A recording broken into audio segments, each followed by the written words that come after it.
नमस्कार मु doctor Manorama Mahanti IMD Bhubaneswar पूरा ओडिशा राज्य वेदर बुकिंग करछि। जदि देखिबा गत 24 घंटा रेकॉर्ड तेबे हमर लोएस्ट मिनिमम टेम्परेचर रेकॉर्ड करा जायछि फुलबाणी ठारे 11.2 डिग्री सेल्सियस। ता सहित हिल स्टेशन रे किबा पहाड़ी अंचल रे सर्वनिम्न तापमात्रा रेकॉर्ड करा जायछि जूदेही ठारे 8.2 डिग्री सेल्सियस। ता सहित गोटे किबा दुटा स्थान रे हल्का मध्यम कुहुड़ी देखा जायछि जोटा कि खोर्धा कोरापुट और भवानीपाटना ठारे। वर्तमान आमर तापमात्रा जदि देखा दारिंगबाड़ी और सिमलीगुड़ा ठारे 10.5 डिग्री सेल्सियस रेकॉर्ड करा जायछि।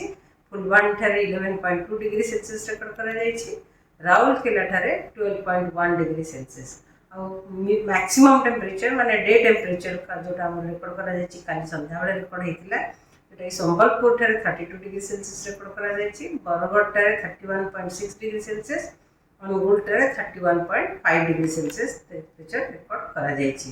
ता सहित न्यूनतम तापमात्रा आमर जदि देखिबा अभ्यंतरण ओडिशा रे गोटे किंबा दुटा स्थान रे एबव नॉर्मल रही 2 to 3 डिग्री किंबा 3.5 डिग्री सेल्सियस नॉर्मल वैल्यू ठारू अधिका रही।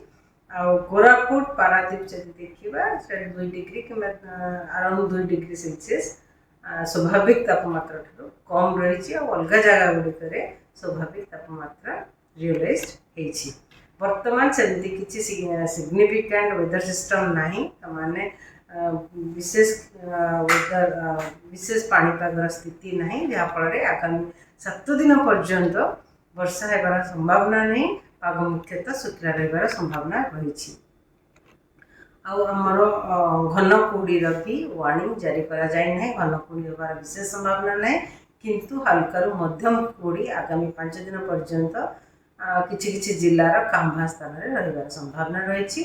आगामी 5 दिन आम देखा उपकूलवर्ती अंचल जिला गुड़िक जमीक बालेश्वर जाजपुर भद्रक केन्द्रापड़ा जगतसिंहपुर पुरी कटक खोर्धा और सहित सुंदरगढ़ मयूरभंज केउंझर जिले में काँ स्थान कि गोटे कि दुईटा स्थान हल्का मध्यम कुहुड़ी रही संभावना रही।